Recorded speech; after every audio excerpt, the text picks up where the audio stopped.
What if I told you that President Trump is secretly working on a plan to rewrite the financial system, which is a way of maintaining US dollar dominance and countering BRICS strategy to de-dollarize the world?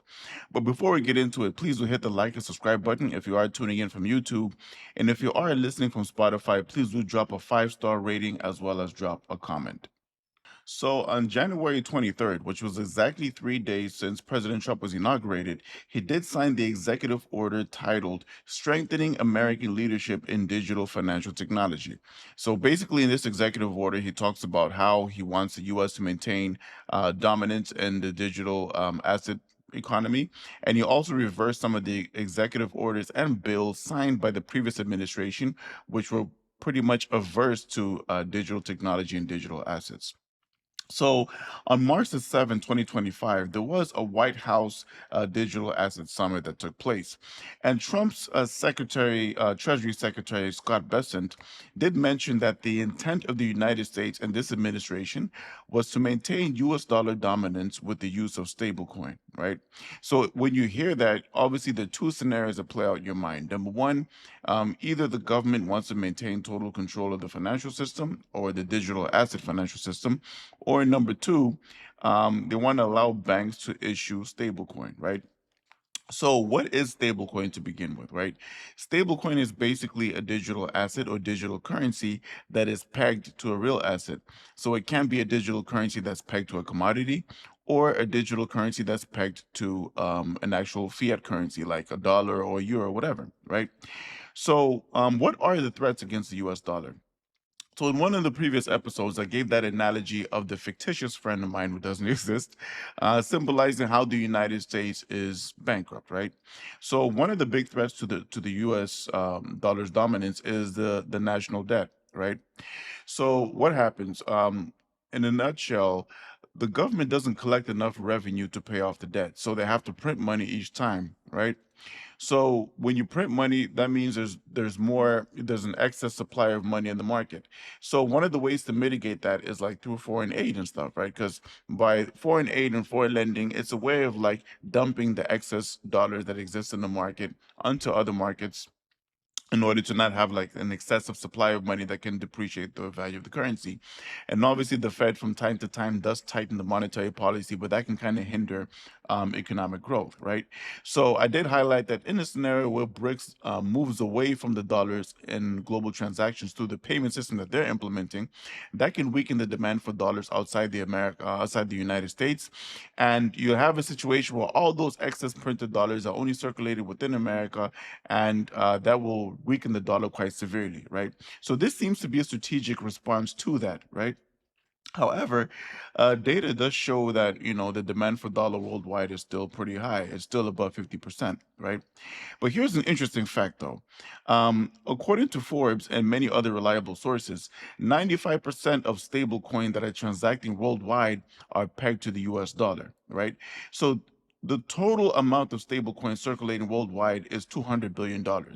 And reports do show that this can actually 10x, it can multiply by 10 or even 100 in years to come. We're going to be hearing about, volumes of $2 trillion or even like $20 trillion of stablecoin worldwide, right? So it's pegged to the US dollar. So now what happens is in the current scenario, we have private companies that are based in the United States or even based outside the United States that are issuing these stable coins. So it's companies like Tether. Tether is headquartered in British Virgin Island, and we have companies like Circle, right? A private company that issues dollar peg stablecoin, and Circle is based in the United States in Boston, Massachusetts, I believe. Now, looking at the spirit of this strategy, it seems like Trump wants United States banks to be issuers of stablecoin, right? So this is not something that is far-fetched. It's not something that's being planned far into the future. This is something that is happening now already, right? So as we speak, Trump is getting Congress and he's getting, lawmakers to draft new legislations that will accommodate this, right? So, apparently, a couple of centuries back, obviously way before the digital era, there was a situation where United States banks were allowed to issue the dollar, and over time that's been centralized. Right now, as we know, the Federal Reserve is the only entity that issues dollar, as in the fiat currency dollar. As I alluded to earlier, the executive order by President Trump was already issued that reverses all of the laws and executive orders that were against digital assets and against stablecoin. And right now, we already see a situation where some U.S. banks are already making the move in that direction, and that's going to be very prevalent. So, for example, J.P. Morgan has issued the JPM coin, which I believe is pegged to the U.S. dollar. Wells Fargo CEO did mention that they are exploring the whole digital assets thing, which does also hint that they are looking at also issuing stablecoin in line with the direction that this administration wants to go, right? And one very interesting factor we need to pay attention to is the growth of adoption of stablecoin, right? And that kind of like hints towards, how this strategy could potentially be effective. So, according to a report that I did read, stablecoin adoption and circulation was sitting at plus minus $20 billion in 2021. And right now, 4 years later, it's already 10x at $200 billion.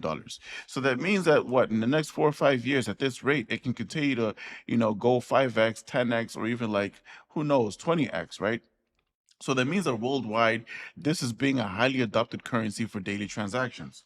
What does it translate to? When you look at the BRICS strategy, right? It's one thing to dump foreign treasuries, which is quite concerning given the debt, because as the debt increases in the United States, the U.S. government obviously wants potential investors that are going to be bondholders to that debt in the first place, right? But on the other hand, the BRICS nations have been moving away from the dollar in trade, right? And the other threat would be a situation where the consumers in the different markets are also deliberately making moves away from the dollar from their transactions. However, the report by the Atlantic Council shows that the U.S. dollar is sitting at plus minus 58, 59% of the world share in terms of the world reserve currency, and B, it also does show that the U.S. dollar is involved in 88% of forex transactions worldwide, and this does hint that the demand for the dollar is still very high, although these BRICS governments are making moves away from that. Now, the combination of this and the combination of the very high growth of stablecoin adoption does show that in the future, stablecoin is going to be perceived as a very reliable means of payment apart from fiat currency. So now, if the dollar is already the most dominant in stablecoin in terms of being pegged to it, that means that the dollar, out of the $200 billion of stablecoins circulating worldwide, the dollar is sitting with about 190 billion of that money that's circulated worldwide. Now, in a situation where the U.S. banks are issuing stablecoin, the supply of stablecoin in the market, as well as the demand, is going to continue to grow, right? And the adoption is going to grow. Now, what's the upside of stablecoin, right? Let me take a few steps back. In 2022, after the war did erupt between Russia and Ukraine, which is pretty much a proxy war where the United States was involved in, the US president did decide to sanction Russia at the time, and they sanctioned Russia from the usage of the SWIFT system and from the usage of dollar. And Russia, you know, that kind of triggered Russia as well as the BRICS nations to move away from the dollar, just to over summarize the whole thing. And that was a threat in terms of dollar demand, right? So now, with what's happening here, um, stablecoin is an alternative to the SWIFT system because the SWIFT system is relatively more bureaucratic. Now, with stablecoin, it's very flexible. Like money movement is going to become very flexible for payments in any part of the world. So you can make a cross-border payment. It's extremely flexible. The clearing time is going to be even better than the SWIFT system, right? So that means that moving the dollars to any part of the world is going to be extremely easy. So if demand for the dollar is there and demand for stablecoin is there, the high adoption of stablecoin is going to eventually translate to high dominance of the U.S. dollar. Right. But at the same time, this is just hypothetical because we don't know how exactly it's going to pan out. So basically, what I'm doing is I'm just trying to highlight what the rationale could be or what the strategy could be. Because at the same time, the BRICS nations also are not going to sit back and fold their arms as everything happens. They're going to also play their cards to make sure that their currency or whatever, their payment system does have high adoption as well. And we can't ignore the fact that China has gained tremendous share of global trade, right?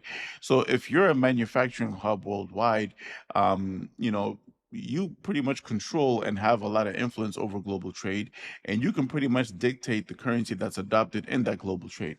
But anyways, these are just my two thoughts. So the intent here was to get people thinking. I love getting people thinking. So let us know what your thoughts are in terms of how you think the whole stablecoin strategy is going to play out. Is it going to translate to US dollar dominance? Could it potentially have some downsides? Let us know your thoughts, and meet you in the next episode. God bless.